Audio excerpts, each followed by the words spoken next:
आणि नाही गेलं तरी लोक नाव ठेवतात. दृष्टांत सांगा विठ्ठल विठ्ठल.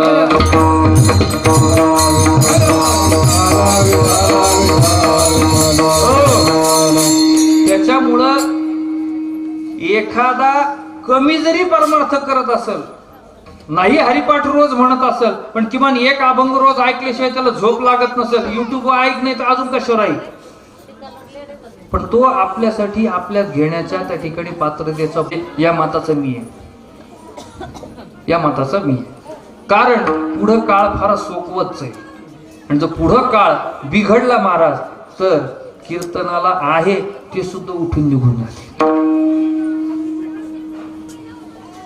आपल्या वारकरी संप्रदायाला खूप मोठी परंपरा लाभलेली महाराज, लक्षात ठेवा.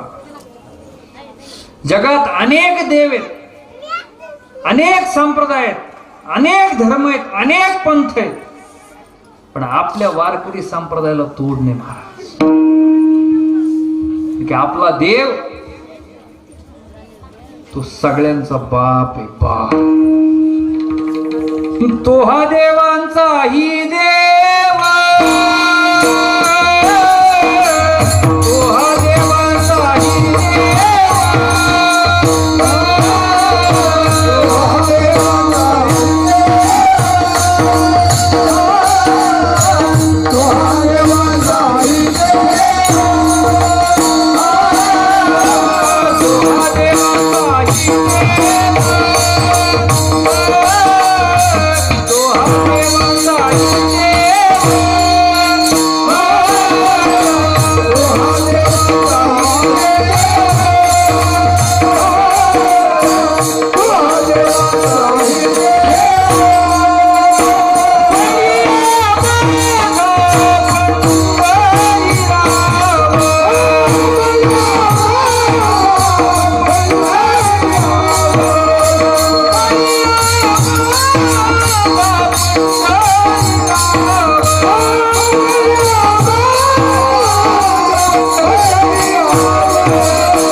महाराज, आमचा देव सगळ्या देवांचाही देव आहे, लक्षात ठेवा.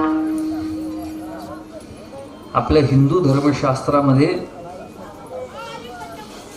पंचेतन देवता सांगितली. कोणती देवता सांगितली? पंचेतन देवता. त्या पंचेतन देवतेला फार अनन्य साधारण असं महत्व प्राप्त झालं बरं का. आपल्या धर्मशास्त्राने त्याला त्या ठिकाणी मान्यता. कोणते 5 देव? पंचेतन म्हणजे 5 देव, 5 ऐतन त्याला म्हणायचं. 5 देवता. कोणत्या 5 देवता? त्यामध्ये तुमचे आराध्य, समजा उदाहरणार्थ तुम्ही शिव पंचेतनाचा विषय धरला. शिव म्हणजे साक्षात शंकर भगवान, महादेव. मुख्य आराध्य त्या ठिकाणी कोण आहे? तुमचा दुसरे गणपती बाप्पा. हे गणपती बाप्पा म्हणजे काय? साधे काम नाही. गणानांपती इति गणपती किंवा वक्रतुंडेन सहा इति वक्रतुंडाः असं प्रमाण. या देवतेला तर कुणीच डावलं नाही, कुणीच नाही. माग लॉकडाऊन मध्ये 2 वर्षापूर्वी भरपूर ठिकाणी भरपूर वेळेस गणपती बसवताना वाद झाले की तुमचा धर्म तरी तुम्ही गणपती बाप्पा का तुम्हाला एवढा आवडत असेल. त्याचं कारण आहे महाराज, ती देवताच अशी आहे की आपण तर त्याच्या प्रेमात पडूच पडू, पण हे लहान लहान लेकरं आहेत ना, ते सुद्धा ज्यावेळेस गणपती 10 दिवस येतो ना महाराज त्यांच्या चेहऱ्यावरचा आनंदच सगळं काही सांगून जातो आपल्याला, बाकी सांगायची गरज नाही. ती रोजची आरती, बाकी कोणाला कोणती आरती पाठ नसेल एक वेळ, पण सुख करता दुःख हरता पाठ नाही असं होईल का रे? ऐका बघ, हो म्हणतो ऐका, कधीच होणार नाही. ऐका कारण आहे त्याच, ते नका करू, शाळा करा मग गणपतीची आरती करा. आणि या देवतेला कोणीच डावललेलं नाही. अगदी पुढचं जाऊन बोलू का? अगदी पुढचं जाऊन अगदी कलगी तुरे करणारी सुद्धा पहिल्यांदा बँडवाला काय वाजवतो? पहिलं गाणं सुख करता दुखार्थ वाजवतो की नाही सांगा. आणि कलगी तुरे करताना सुद्धा त्या ठिकाणी पहिलं जर काही असेल, स्वर सुमनांच्या गुंफुनी माळा. अभ्यास सगळा आहे आपल्याला, तुम्ही मनाला सांगा फक्त, म्हणलं नाही तर काय आपलं नाव बघा. स्वर सुमनांच्या गुंफुनी माळा आधी गणराया, आधी गणराय वाजू नका बघ, आधी गणराया आम्ही वंदिला. किंवा गणपती पर्णाने ज्यावेळेस पखवाजाचं वादन व्हावं त्यावेळेस हे जो आनंद निर्माण होतो महाराज, तो गणपती पर्ण वाजवावा पखवाजावर आणि आपण डोळे मिटून तो गणपती पर्ण ऐकावा महाराज. साक्षात भगवान गणेशाचं आपल्याला दर्शन झाल्याशिवाय राहत नाही. ही गणपती पर्णाची त्या ठिकाणी आख्यायिका आहे. विठ्ठल विठ्ठल.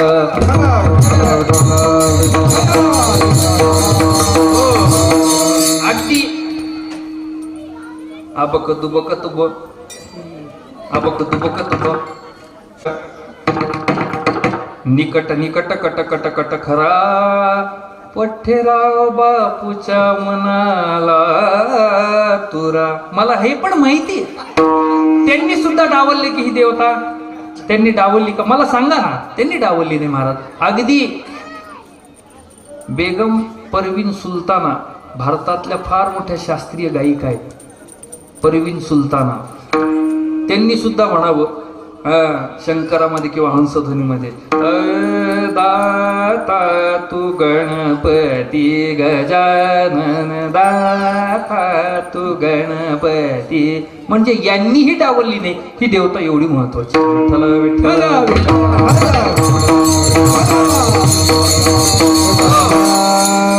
गणपती बाप्पा. गणपती बाप्पा नंतर तिसरी जी आहे ती जगज्जननी आदिमाया शक्ती म्हणजे देवी.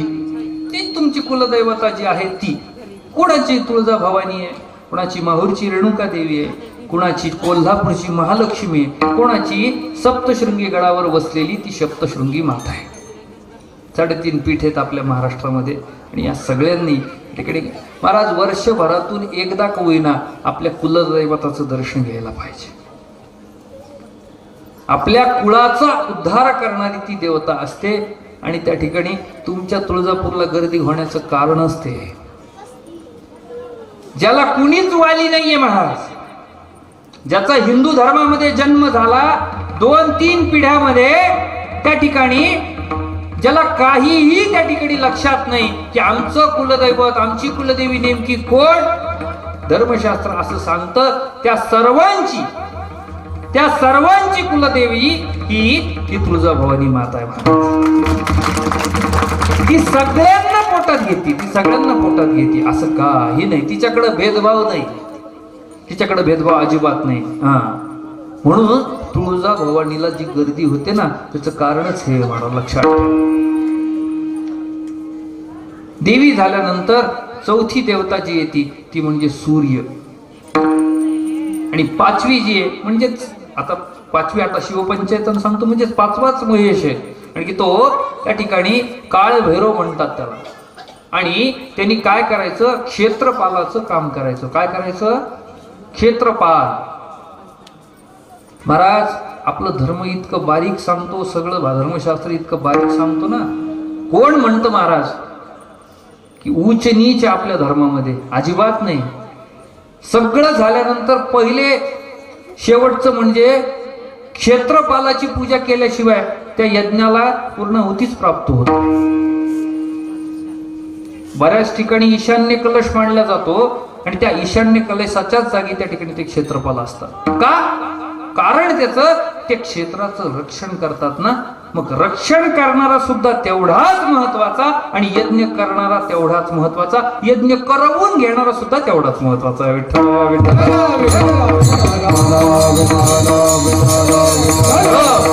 आता आमच्या कुळामध्ये आम्ही नाथ महाराजांच्या वंशात असल्यामुळं, कुळामध्ये असल्यामुळं आमच्या वंशामध्ये कृष्ण पंचेतन देवता आहे. कुणाची राम पंचेतन असते, कुणाचं गणेश पंचेतन असतं, कुणाचं शिव पंचेतन असतं. वेगवेगळ्या देवाच्या आधारे त्या ठिकाणी वेगवेगळं पंचेतन या ठिकाणी सांगू शकतो. या सगळ्या देवांची उपासना करताना आपल्या पांडुरंगाचा तर कुठंच विषय येत नाही. कारण का? कारण त्याचं ऐका. आता विठ्ठल, आपल्या पांडुरंगाचं नाव काय? विठ्ठल. वि म्हणजे विधाता, ठ म्हणजे नीलकंठ, ल म्हणजे लक्ष्मीकांत. हे तिन्ही एकवटले आणि विठ्ठल तयार झाले. या देवाला त्या ठिकाणी शैव असणारा संप्रदाय सुद्धा भजतो आणि वैष्णव संप्रदाय तो भजतो. म्हणून आपलं आराध्य दैवत जे, तुम्ही पांडुरंगाचं दर्शन जर घेतलं तर तुम्हाला ब्रह्मा विष्णू महेशाचं दर्शन होतं. तुम्ही पांडुरंगाचं दर्शन घेतलं तर तुम्हाला प्रभू रामचंद्राचं दर्शन होतं. तुम्ही पांडुरंगाचं दर्शन घेतलं, पांडुरंगाच्या मस्तकावर त्यांनी आपल्या मस्तकावर पांडुरंगाने साक्षात महादेवाला विराजमान केलंय. म्हणून जर एखादा महादेवाचं दर्शन घ्यायला म्हणून पांडुरंगाच्या चरणी त्या ठिकाणी लीन झाला, त्याचं दर्शन घेतलं पांडुरंगाचं, तर त्याला महादेवाचं सुद्धा दर्शन होतं. हा असा आपला देव आहे. विठ्ठल विठ्ठल.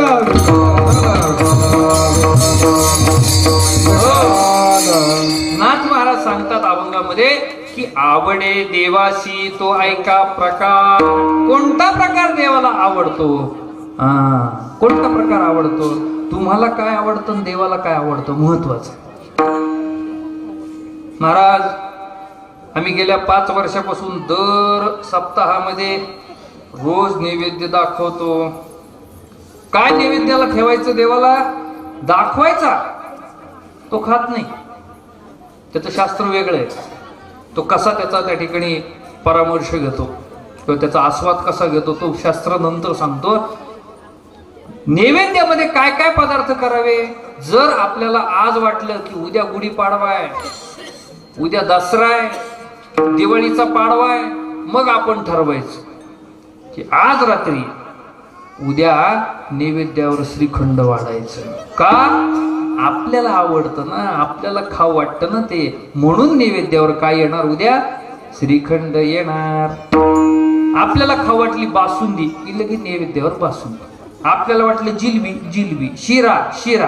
आपल्याला जे खाऊ वाटतं ते नैवेद्यावर येतं का नाही सांगा? असं कधी झालंय का? तुम्ही नैवेद्य मंदिरात घेऊन गेले आणि घेऊन गेल्यानंतर ज्यावेळेस तुम्ही चतुष्कोणी मंडल केलं आणि सत्यंतर्गेन परिशंचामी ओम प्राणाय स्वाहा, पाणी फिरवलं गोल आणि देवाला असा हात केला उजवा आणि प्राणाय स्वाहा म्हणल्यानंतर देव म्हणला बाकीचं म्हणू नको, तू सरक बाजूला, बऱ्याच दिवसाचं उपाशी आणि इकडे ते नैवेद्याचं ताट. खूप दिवस झाले यार, भूक लागली मला, दे पटकन, चल. आणि जा अजून पुरणाची पोळी केली ना, अजून 2 घेऊन ये गरम गरम चांगलं तूप टाकून, चल लवकर, भूक लागली. थांबताल का तुम्ही तिथं? सांगा ना मला, थांबताल का? म्हणताना देव नाही भूत आहे की नाही? ते भूतच आहे पंढरपूरचं, लक्षात ठेवा. हा, पंढरीचे भूत मोठे आल्या गेल्या झडपी वाटे की नाही? ते भूतच आहे. पण एक लक्षात ठेवा, नैवेद्य ग्रहण भगवान कसं करतात? ज्यावेळेस तुम्ही पाणी फिरवल्यानंतर प्राणाय स्वाहा, अपानाय स्वाहा, व्यानाय स्वाहा, उदानाय स्वाहा, समानाय स्वाहा असं म्हणून मध्यम पाणी ज्यावेळेस सुरू करतात त्यावेळेसच भगवान त्या ठिकाणी त्यांच्या आंतरिक त्या ठिकाणी दृष्टीने आंतरिक शक्तीने त्याचा वास घेतात आणि आपलं उच्चिष्ट त्या ठिकाणी त्या नैवेद्यामध्ये सोडतात. म्हणून त्या नैवेद्याचा उच्चिष्टाचा प्रसाद आपल्याला प्राप्त होण्यासाठी नैवेद्य भगवंताला अर्पण करायचा असतो. विठ्ठल विठ्ठल.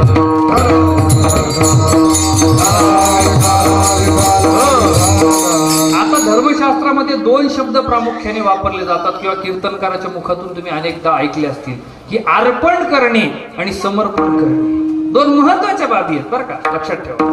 हा, एक गोष्ट आहे अर्पण करणे. आम्ही 1 किलो चांदीचा त्या ठिकाणी 1 किलो चांदीच्या पादुका अर्पण केल्या. अर्पण केलेल्या वस्तूवर ज्याला अर्पण तुम्ही करताय त्याचा तेवढाच अधिकार आणि ज्यांनी अर्पण केलाय त्याचा पण तेवढाच अधिकार असतो. हे 50-50 प्रकरण आहे. आणि अर्पण केलेली वस्तू एखाद्या वेळेस तुम्ही वापस सुद्धा घेऊ शकता, राग आला तर. कोणाची काय गॅरंटी?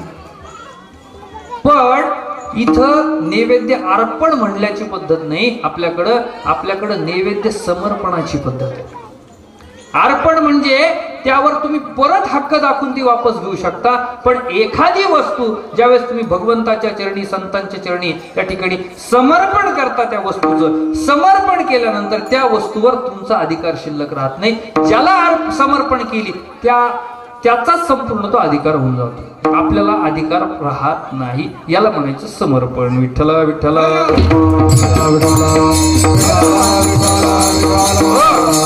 आता नाथ महाराज सांगतात, जो भगवंताच्या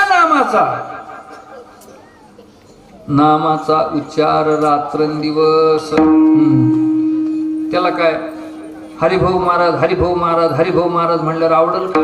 अहो आवडल, त्याचा हरी आहे ना.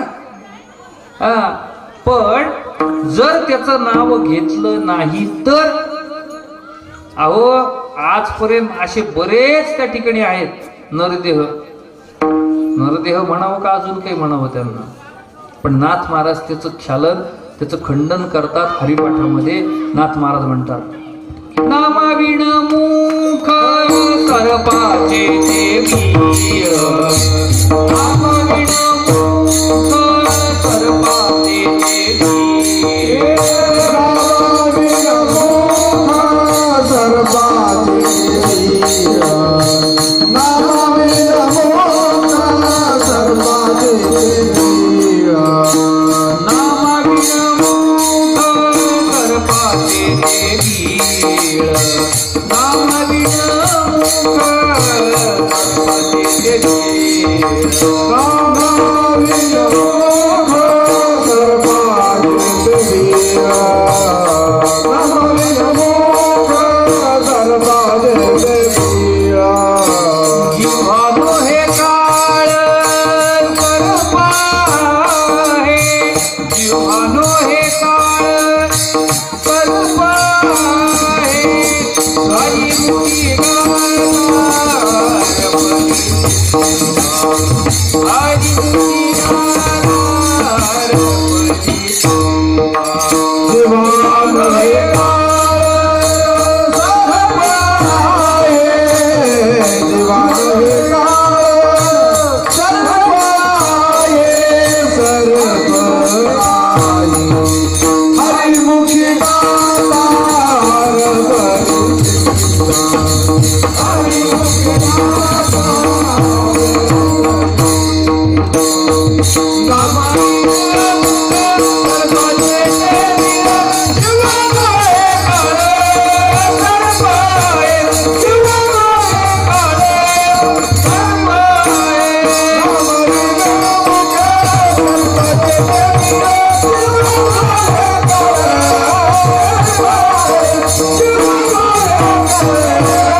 भगवंताला त्याचं नाव घेतलेलं हे अत्यंत प्रिय आहे. आणि जे घेत नाही, नाथ महाराज त्याचं वर्णन करतात, नामाविण मुख सर्पाचे देवी. ते म्हणले ते तोंड नाहीच, 4 प्रकार सांगतात. वेदांत शास्त्र हे आपल्याला सांगतो ना, आपल्याही लक्षात येतं. याचे किती प्रकार आहेत ऐका ना, याचे किती प्रकार आहेत? 4. किती? 4. एक असतं ते श्रीमुख, दुसरं असतं नुसतं मुख, तिसरं असतं तोंड आणि चौथं असतं थोबाड. नसतो आहे, असतं ना. पाहिन श्रीमुख आवडीने, पाहिन श्रीमुख. तुकोबाराय महाराज सांगतात, सगळे संत सांगतात, त्याचं जे आहे ना भगवंताचं ते काय आहे? श्रीमुख आहे महाराज, लक्षात ठेवा. नुसतं जे मुख आहे त्याच्यातून भगवंताचं नामचिंतन होतं. ज्याच्यातून सतत भगवंतांचं नामचिंतन होतं त्याला मुख म्हणलं जातं. जे नुसतं बडबड करतं त्याला तोंड म्हणलं जातं. आणि ज्याच्यातून कायम घाणच पडती त्याला थोबड म्हणतात. विठ्ठल विठ्ठल.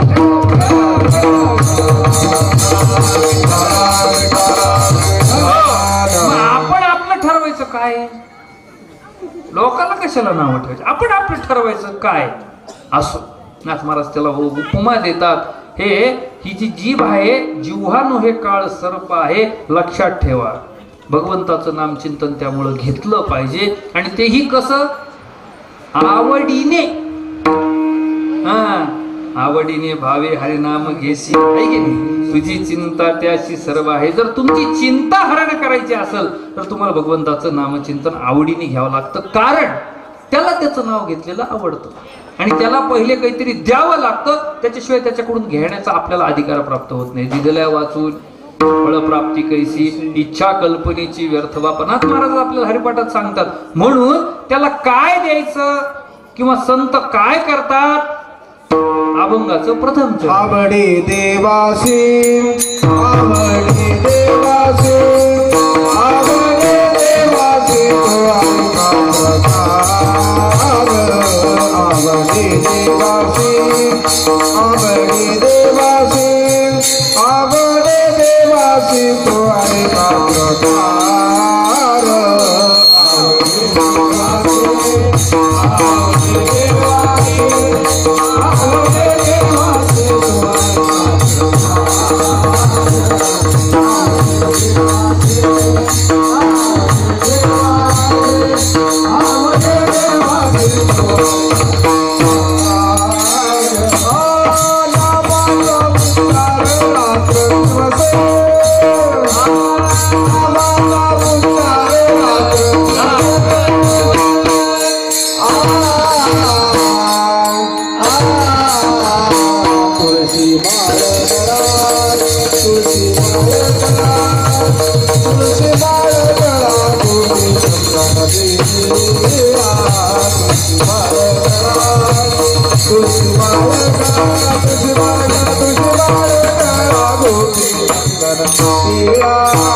आवडे देवाशी तो ऐका प्रकार नामाचा उच्चार रात्रंदिवस. जो जो नामाचा उच्चार रात्रंदिवस घेतो महाराज, अहो देता घेता उठत बसता कार्य करिता काय करा, हरी बोला हरी बोला हरी बोला हरी बोला, बाकी काही करू नका. लक्षात घ्या.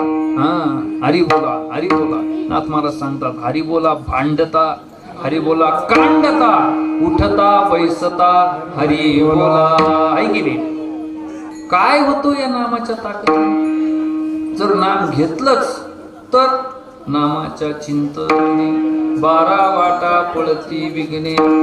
तुम्हाला श्रीमद भागवत कथा माहिती का. श्रीमद भागवत कथेमध्ये 6व्या स्कंदामध्ये 1ल्या आणि 2ऱ्या अध्यायामध्ये एका अजामिळ नावाच्या त्या ठिकाणी कथा येते. अजामिळाची कथा. आमची जनाबाई महाराज जे आहेत, संत जनाबाई महाराज, ते वर्णन करतात अभंगामध्ये. त्या म्हणतात अजामिळ उद्धरीला, आहे की नाही. आणि चोखोबरायचं सुद्धा पुढे वर्णन करतात. पैकी असलेला तो अजामिळ कोण होता महाराज. ब्राह्मण कुळामध्ये त्या ठिकाणी या अजामिळाचा जन्म झाला. संपूर्ण प्रपंच त्याचा पूर्ण झाला. पण प्रपंच सुरू असताना, लेकरं बाळ धर्मपत्नी असताना सुद्धा एक दिवस काही कारणाने त्या ठिकाणी तो जंगलामध्ये गेला महाराज. कुठे गेला? जंगलामध्ये. आणि जंगलामध्ये त्या ठिकाणी एक वेश्या राहत होती महाराज. नेमका योगायोगानं याचा आणि तिची भेट झाली. भेट झाल्यानंतर तो संपूर्णपणे वाहवत गेला आणि पूर्णपणे ती जे सांगेल अजामेळ आता तसंच करू लागला. पुढं परिणामी नाही, मुखात आयुष्यभर कधी भगवंताचं नामचिंतन केलं नाही. आपण भले ना आपलं काम भलं, या तत्वाचा तो अजामेळ. अजून महात गेला. गेल्यानंतर आता तर त्याच्याकडे पैसे पण नव्हते खर्च करण्यासाठी, काही त्या ठिकाणी उपजीविका चालवण्यासाठी काही साधन नाही. मग तो चोऱ्या माऱ्या करू लागला, लुटू लागला, दरोडे टाकू लागला. अतिशय त्या ठिकाणी वृत्ती बदलून गेली त्याची.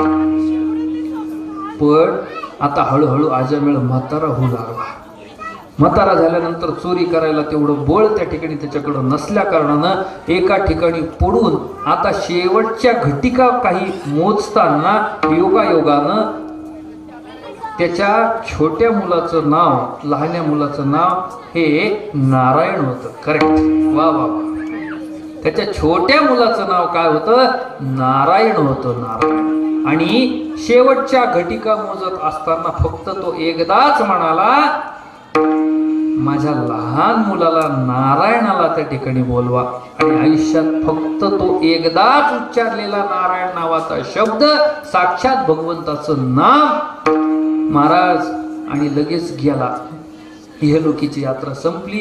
गेला गेला म्हणून चर्चा झाली. लगे यमदूत तयारच होते, गाडी घेऊन बुलेटवर आलेच ते पटापटा पटापटा पटा आले, काढले. ते आवाज वगैरे पाहून त्यांचं सगळं एकंदरीत पाहिल्यानंतर लक्षात आलं, अरे यमदूत आले आणि आता हे अजामेळाला घेऊन जाणार, त्याचा जीव घेऊन जाणार आहे. आणि गेल्यानंतर आता काय म्हणून लगेच तिथं विष्णुदूत पण आले. ते म्हणले, ओ तुम्हाला काय वाटलं, यांनी आयुष्यभर फक्त हेच केलं का, चोरा मारा लुटेरे? हा आमच्या पक्षाचा कार्यकर्ता आहे. विष्णुदूत काय म्हणू लागले, हा आमचा आहे, हा भगवंताचं नामचिंतन करणारा होता. त्या ठिकाणी तुम्हाला त्यांना नेण्याचा अधिकार नाही, तो आमचा आहे. एकदा नाम नारायण घेतलं, ते सुद्धा मुलाचं नाव होतं महाराज, लक्षात ठेवा. मी हरिभो म्हणलं ना पहिले, हरिभो महाराजांचं तसं एकदा म्हणलं ना महाराज, तरी सुद्धा देव लगेचच त्या ठिकाणी पक्षप्रवेश करून घेऊन जातो. वेगळं सांगायची गरजच नाही राहत.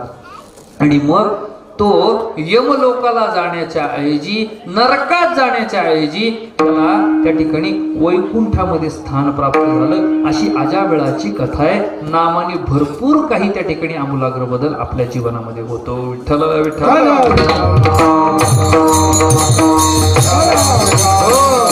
देवाला जे आवडतं त्याचं नाम, फक्त नाम घेताना सुद्धा काही नियम आहे. गुरुमणी 108 मणी असतात माळेमध्ये आपल्या. गुरुमणी परत यूज पर्यंत मध्ये कुणाचं काही जरी एखाद्याचं 10 कोटी नुकसान जरी होत असेल तर ते स्वीकारायचं, पण नामामध्ये गडबड नाही करायची. एकदा गुरुमणी सुरू झाला, गुरुमणीच्या पुढच्या मनापासून खऱ्या अर्थाने जप सुरू होतो बरं का. बरेच जण आता काय काय नियम करतात देव जाणे, मला त्याच्यात एवढ्या बारकात जायचं नाही बारकाईमध्ये. पण सुरू झाला रामकृष्ण हरी रामकृष्ण हरी रामकृष्ण हरी रामकृष्ण हरी 108 झाला. आणि झाल्यानंतर त्या ठिकाणी मगच बोललं पाहिजे, नाही तर 5-6 वेळेस जप झाला आपला गेले, ए अगं आली का तू, चहा टाक बरं आता, महाराज आले. अरे काय अर्थ त्या नामस्मरणाला अर्थ राहत नाही. सांगण्याचा हेतू एवढाच, फक्त त्याचं तंतोतंत पालन करणं. कारण की भगवंताला त्याचं नाम घेतलेला तो आवडतो नामधारक त्याला म्हणतात. आवडे देवासी तो ऐका प्रकार, नामाचा उच्चार रात्र दिवस. पुढं दुसऱ्या चरणामध्ये तुळशी माळ गाया, तुळशी माळ गाया, तुळशी माळ गाया, तुळशी पंडल देवा, तुळशी माळ गाया, तुळशी पंडल देवा, तुळशी माळ गाया, तुळशी पंडल देवा.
हृदयी कळवळा वैष्णवाचा हृदयी कळवळा वैष्णवाचा तुळशी बाळ गळा गोविंद नदीला तुळशी बाळ गळा गोविंद नदीला तुळशी बाळ गळा गोविंद नदीला तुळशी बाळ गळा